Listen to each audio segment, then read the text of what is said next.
नमस्कार दोस्तों, stock market studies में फिर से एक बार आपको बहुत-बहुत स्वागत है। तो आज यहाँ पे मैं डिस्कशन करने वाला हूँ टाटा ग्रुप के एक सबसे बड़ा कंपनीज के बारे में। देखिए, मैं टाटा ग्रुप के ऊपर बहुत ट्रस्ट करता हूँ और बाकी सारे लोग ट्रस्ट करता है, मैं भी जानता हूँ क्योंकि टाटा ग्रुप एक ऐसा ग्रुप है, बहुत सालों तक, सदियों तक, सालों तक सेंचुरी तक देखा जाए तो इस ग्रुप ने हर इन्वेस्टर के मन में एक अलग सा जगह बना चुके हैं। एक ट्रस्ट जब होते हैं ना कोई भी कंपनी के ऊपर, तब आप भरोसा करके और भी 100 साल तक उस कंपनी के ऊपर रह सकते हैं। तो टाटा ग्रुप के आज मैं जिस कंपनी के बारे में बात करूँगा, वो मेरे one of the favourite company है। देखिए, मैं मेरा सबसे ज़्यादा फेवरेट कंपनी है, इसका मतलब उस कंपनी के ऊपर आप निवेश करना चाहेंगे, ऐसे बिल्कुल मत करिएगा। आप आपके हिसाब से ज़रूर रिसर्च करना, क्योंकि मेरे फेवरेट इसीलिए बता रहा हूँ क्योंकि कंपनी उस सेक्टर में, उस मतलब इंडस्ट्रीज़ में नंबर 1 है और नंबर 1 रहेगा भी। इस तरीके से उसका बिजनेस स्ट्रेटेजीज है, उसका जो मैनेजमेंट टीम है वो बहुत स्ट्रांग है, बहुत स्ट्रांग। तो मैं आपको इस वीडियो क्यों लेके आया हूँ क्योंकि बहुत सारे दोस्तों ने कमेंट किया, सर ऐसा एक कंपनी बता दीजिए जो मेरे पोर्टफोलियो में हमेशा सिक्योर जोन में काम करते रहे और अच्छा खासा एक रेवेन्यू कंटिन्यूअसली वो देते रहे। तो देखिए, मैं जो देखिए लोग क्या करते हैं, लोग म्यूचुअल फंड करते हैं। क्यों? उसको रिसर्च करने का टाइम नहीं है, वो उतना रिस्क नहीं लेना चाहते क्योंकि म्यूचुअल फंड भी एक रिस्की गेम है, क्योंकि म्यूचुअल फंड भी स्टॉक मार्केट के ऊपर निवेश करके ही पैसा कमाता है। तो देखिए, आप अगर कहेंगे मुझे रिस्क के बिना काम करना है, तो आप एफडी में जा सकते हैं। फिर भी देखिए, आज एफडी का इंटरेस्ट ज़्यादा है, मगर जब इन्फ्लुएंस रेट कम हो जाएगा, मार्केट ठीक-ठाक हो जाएगा, तब इन एफडी का रेट भी, इंटरेस्ट रेट भी घट जाएगा। तो कहीं पे आप सैटिस्फैक्शन नहीं होंगे, तो आपको सैटिस्फैक्शन उसमें होना चाहिए जिसको आपको रिस्क, देखिए थोड़ा-सा तो रिस्क लेना ही पड़ेगा, थोड़ा-सा ज़्यादा इनकम करने के लिए। तो आपको ऐसे कुछ कंपनीज़ ढूँढना चाहिए, ऐसे कुछ पोर्टफोलियो बनाना चाहिए जो आपको रिस्क भी दे सके। देखिए, मैं आपको हमेशा बोल के आया हूँ, मैं मेरा जो इन्वेस्टमेंट है, मान के चलो मैं आप मेरा इन्वेस्टमेंट 20% है। मेरे इनकम का 20% मैं इन्वेस्टमेंट स्टॉक मार्केट में करता हूँ। तो उस उनमें से 15% मैं हमेशा सेफ जोन में काम करता हूँ। सेफ जोन में मतलब जो लीडर कंपनी है, ब्लू चिप कंपनी है, जो एक अच्छा खासा अराउंड 15% के ऊपर मुझे रिटर्न ज़रूर देंगे, 10 साल, 15-20 साल तक देखा जाए तो। तो ऐसे कंपनीज़ के ऊपर मैं 15% निवेश करता हूँ। बाकी जो 5% है, वो हमेशा मैं रिस्की कंपनी के ऊपर निवेश करना चाहता हूँ। क्योंकि कुछ रिस्क लेना भी पड़ता है, क्योंकि अगर रिस्क ना लूँ, तो स्टॉक मार्केट में इन्वेस्ट करने से क्या फ़ायदा? तो रिस्की भी होना चाहिए और सेफेज़ भी होना चाहिए। तो सेफेज़ का परसेंटेज ज़्यादा रखिए, रिस्क कम रखिए। मगर बाकी लोग क्या करते हैं, 15% रिस्क लेते हैं और 5% सेफ में खेलते हैं। तो इसमें देखिए आपका पोर्टफोलियो सिक्योर कितना रहेगा, वो आप खुद ही आपको पता चलेगा 10 साल के बाद।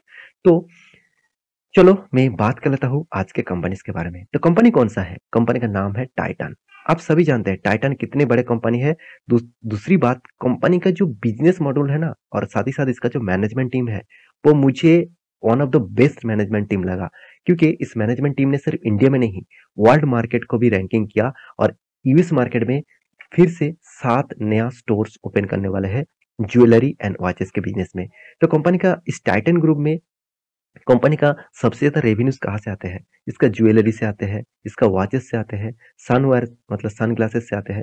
साथ ही साथ कंपनी गारमेंट्स का भी बिज़नेस स्टार्ट कर चुके हैं, मतलब फैशन्स का बिज़नेस भी स्टार्ट कर चुके हैं। आप यहाँ पे कंपनी का प्रोडक्ट देखेंगे, देखिए आईवार्स, जो डिजिटली कंपनी का एक चीज़ मुझे और भी ख़ास लगा, कंपनी हमेशा टेक्नोलॉजी बेसिस में काम करते हैं। नया जो प्रोजेक्ट आ रहा है, उसको हमेशा एडॉप्ट करते हैं। नया जो टेक्नोलॉजी आ रहा है, उसको हमेशा टाटा ग्रुप एडॉप्ट करते हैं। यही टाटा ग्रुप का सबसे ज़्यादा ख़ासियत है। तो कंपनी का बिजनेस मॉडल के हिसाब से आप सभी जानते हैं इसका ब्रांड कौन सा है, तनिक्स। आप सभी जानते हैं तनिक्स इसका पॉपुलर ब्रांड है, जो सबसे ज्यादा ज्वेलरीज में बेचने वाला कंपनी है। आप एक बार तनिष्क का आप एक बार तनिष्क का मतलब डिटेल्स आप जानेंगे तो आपको पता चलेगा इसका मैनेजमेंट टीम किस तरीके से मार्केटिंग कैंपेन ले आते हैं, किस तरीके से मार्केट को वो कैप्चर करते हैं। बाकी कंपनी इससे टिक नहीं पाएंगे, क्योंकि इसका जितने सारे कंपटीटर है ना, आप देखेंगे तो टाइटन नंबर 1 है। क्यों? इसका मार्केट कैप देख लीजिए, 2,30,000 करोड़ के आसपास है। हाँ, बहुत सारे लोग इसका प्राइस देखकर ही भाग जाएगा कि सर 2,500 करोड़ का प्राइस है, क्या मैं इस कंपनी के ऊपर निवेश करूँ? देखिए, इस चीज़ को देखकर आप भाग जाएँगे ज़रूर। मगर मैं एक चीज़ कहूँगा, अगर आप हर साल साल में, मंथ में एक-एक करके इस कंपनी के शेयर खरीदारी करेंगे ना, फिर भी 12 मंथ में आपके पास 12 शेयर होंगे। तो करीबन-करीबन आपके पास इस कंपनी का 36,000 के आसपास आपका शेयर होंगे। तो वो अगर 15% के हिसाब से आपको इंटरेस्ट दे, तो सोचना एक अच्छा खासा मल्टीबैगर आप एक रिटर्न कमा सकते हैं। हाँ, आप कहेंगे सर एक एक शेयर खरीद के क्या मैं बड़ा बनूंगा? देखिए आपका जो कैपेबिलिटी है उसके हिसाब से काम करिए। आप 100 शेयर खरीद सकते हैं तो 100 खरीदिए, आप 1000 खरीद सकते हैं तो 1000 खरीदिए। तो खरीदना आपके हाथ में है। आपका कितना कैपिटल है, आप कितना रिस्क लेना चाहते हैं, कितना आप कौन सा कंपनी के ऊपर इन्वेस्टमेंट करना चाहते हैं, वो आपके हाथ में है। तो इस कंपनी के परफॉर्मेंस के बारे में बात करूँ तो कुछ दिनों में इस कंपनी का जो परफॉर्मेंस देखने को मिला, इस कंपनी में हमेशा इस तरीके से परफॉर्मेंस देखने को मिलता है। देखिए आज नहीं, प्रीवियस जो डेटा भी आप देखेंगे तो 50 40 50% 60% के ऊपर आपको हमेशा इसका डिलीवरी रिपोर्ट देखने को मिलेगा। देखिए कंपनी इतना स्ट्रांग है तो इसलिए हमेशा रिटेल पब्लिक से भी ज्यादा इंस्टीट्यूशन इसके ऊपर भरोसा करते हैं। अगर ध्यान से देखेंगे इस कंपनी का इन्वेस्टर के बारे में, तो प्रोमोटर के पास जितना होल्डिंग था आज भी उतना होल्डिंग है, एफएस के पास भी जितना होल्डिंग था आज भी उतना होल्डिंग है, डीएस के पास जितना होल्डिंग था उससे भी होल्डिंग बढ़ा चुके हैं, पब्लिक के पास जितना होल्डिंग था आज भी उतना होल्डिंग है। इसका मतलब हर कोई चाहते हैं इस कंपनी के ऊपर टिके रहने के लिए, क्योंकि आप सभी जानते हैं राकेश झुनझुनवाला जी इसी कंपनी से तो पैसा कमाए हैं। उन्होंने पहले भी जितना होल्डिंग रखे थे आज भी उतना ही होल्डिंग है। आज वो मतलब उनका देहांत हो गया, फिर भी उसका पोर्टफोलियो उसका फैमिली रन करते हैं।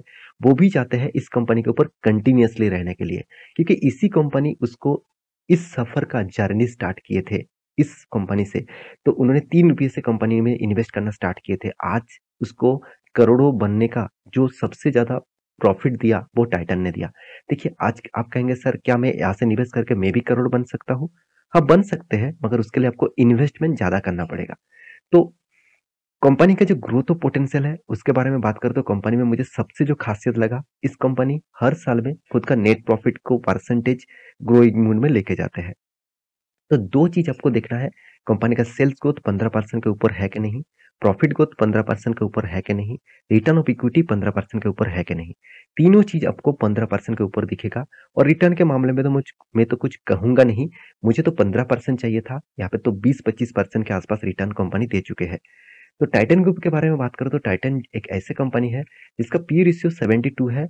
1 रुपया कमाने के लिए 72 रुपीज देना पड़ रहा है, फिर भी लोग इन्वेस्ट कर रहा है। तो इसका मतलब कंपनी के हाई वैल्यूएशन में भी कंपनी इस कंपनी का शेयर चाहते हैं। तो कंपनी का रिटर्न ऑफ कैपिटल एम्प्लॉयड भी देखिए 21% के आसपास है, रिटर्न ऑफ इक्विटी भी 26% के आसपास है। हमेशा कहा जाता है 15% के ऊपर होना चाहिए, तो यहाँ पे उससे भी ज्यादा देखने को मिला। कर्जा भी चलो 0.75% के आसपास है, 1% के नीचे है तो कंसिडर कर सकते हैं। 0.5 के नीचे होता तो अच्छा होता, तो फिर भी कंसिडर आप कर सकते हैं। फ्री कैश फ्लो के बारे में बात करूं तो कंपनी का कैश फ्लो नेगेटिव में है। कंपनी के सबसे जो अच्छा चीज मुझे लगा कंपनी का डेट ऑफ डे, प्रोडक्शन करने में 230 डेज लग रहा है, कंपनी के हाथ में पैसा आ रहा है 7 दिन के अंदर अंदर। इसीलिए कंपनी इतना तेजी से ग्रोथ कर पा रहा है। जितने हाथ में जल्द से जल्द पैसा आएगा उतना ही तेजी से ग्रोथ होगा। तो कंपनी का मार्केट कैप टू सेल्स के हिसाब से 1 रुपये कमाने के लिए कंपनी को 6.5 रुपीज के आसपास पेमेंट करना पड़ रहा है। तो कंपनी डिविडेंड भी अच्छा खासा दे चुके हैं 30 रुपीज के आसपास। तो कंपनी एक्स्ट्रा बेनिफिट क्या दिया आप देखेंगे ध्यान से, कंपनी बोनस भी दिया एक बार 2011 में, स्प्लिट भी कंपनी कर चुके हैं 2011 में, और कंपनी डिविडेंड कंपनी हर साल में एक बार करके डिविडेंड देते आए हैं। कंपनी का रिजर्व के बारे में बात करें तो कंपनी कंटिन्यूअसली खुद का रिजर्व को मेंटेन करता है, ग्रोइंग मोड में लेके गया है। कंपनी का कर्जा जो है वो बहुत कम था, धीरे धीरे कर्जा भी ग्रोथ हुआ है। तो कैश फ्लो के बारे में बात करें, कंपनी का कैश फ्लो जो है अभी पॉजिटिव में था, थोड़ा सा यहाँ पे नेगेटिव देखने को मिला। देखिए सारे पॉइंट्स तो पॉजिटिव नहीं हो सकता, कुछ पॉइंट इधर उधर तो देखने को मिलेगा ही। अभी कंपनी का चार्ट पैटर्न के बारे में बात करूं तो देखिए कंपनी कोविड के सिचुएशन के टाइम्स के बाद, कोविड में कितना आया था करीबन 700 रुपीज के आसपास, वहां से कंपनी का जो जर्नी हुआ कितना 2700 रुपीज के आसपास। तो सोचिए कितना शानदार रैली देखने को मिला। तो देखिए यहाँ पे जो रेंज है, इस रेंज बहुत स्ट्रॉन्ग रेंज है, क्योंकि इस रेंज में देखिए यहाँ पे भी रेजिस्टेंस, यहाँ पे भी रेजिस्टेंस, यहाँ पे भी रेजिस्टेंस, और यहाँ पे कंसोलिडेट कर रहा है। तो अगर इस लेवल को कंसोलिडेट किया और उसके बाद एक ब्रेकआउट हुआ और इस तरीके से हाई वॉल्यूम के साथ, तो सोचना एक बहुत बड़ा रैली फिर से आपको दिखा सकते हैं। अगर यह को रिटेस्ट किया और इसको मतलब ब्रेक नहीं कर पाया तो सोचना एक बार गिरावट भी देखने को मिल सकता है। तो ये था पूरा डिटेल्स। तो कंपनी के डिटेल्स मुझे कैसे लगा मुझे जरूर कमेंट करना। तो आपके पास इस कंपनी का हिस्सेदारी है तो मुझे जरूर कमेंट करना। मिलते हैं नेक्स्ट नया स्टॉक लेके, तब तक के लिए अच्छे से रहिए, अपने ख्याल रखिए, बाय बाय।